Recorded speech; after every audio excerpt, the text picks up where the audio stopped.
Hi అండి.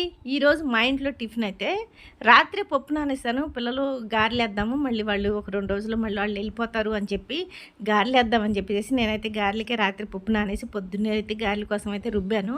ఇంకా నా మనవరాళ్ళు అయితే గారెలు వద్దమ్మమ్మ బోరు కొట్టేసింది, మాకైతే చిన్న చిన్నగా పునుగులు కావాలి అని అడిగారు. ఇంకా ఆ గారెల పిండినే ఇట్లా పునుగుల్లాగా అయితే మాత్రం చేసి ఇచ్చాను. ఇంకా నా కూతురు అయితే మాత్రం నాకు గారెలొద్దు, పునుగులొద్దు, ఆవిరికుడుం కావాలి అనింది.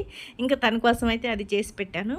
ఇంకా ఈ పునుగుల్లోకి చట్నీ అయితే మాత్రం టమాటా చట్నీ అయితే చాలా బాగుంటుంది. పిల్లలు పునుగులంటే ఎక్కువ ఇష్టంగా తింటారు.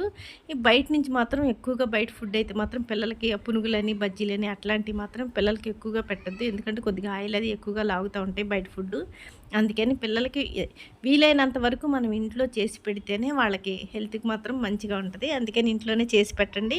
ఇంక నా మనవరాళ్ళకైతే మాత్రం ఈ ఉన్న 4 రోజులు వాళ్ళకి ఏం కావాలో అవి వండి పెట్టడమే నాకైతే చాలా ఇష్టం. ఇంకా ఇందులోకి గారెల్లోకి నాటుకోడి గానీ, చికెన్ కూర గానీ, పులుసు గానీ ఉంటే చాలా బాగుండేది. నాకు కూడా ఇష్టంగా తినేదాన్ని. ఇంక గారెలు కదా పెద్దగా ఇష్టం ఉండదులే గానీ, ఇంక పిల్లలతో పాటు ఏదో ఇంక 2 తిన్నాను గానీ, పెద్దగా నాకైతే అసలు ఈ గారెలు అట్లాంటివి మాత్రం అరగవు. మనకి ఎంతసేపు బిర్యానీలు, చికెన్లు, మటన్లు మాత్రం బాగా ఇష్టంగా ఎక్కువగా తింటూ ఉంటాను. కానీ ఇప్పుడైతే మాత్రం చాలా వరకు తగ్గించాను. ఇంతకుముందు 2 రోజులకొకసారి కంపల్సరీ చికెనో, మటనో ఏదో ఒకటి తింటూ ఉండేదాన్ని గానీ, ఇప్పుడైతే మాత్రం వారానికి ఒక్కరోజే తింటున్నాను. చాలా వరకు తగ్గించాను.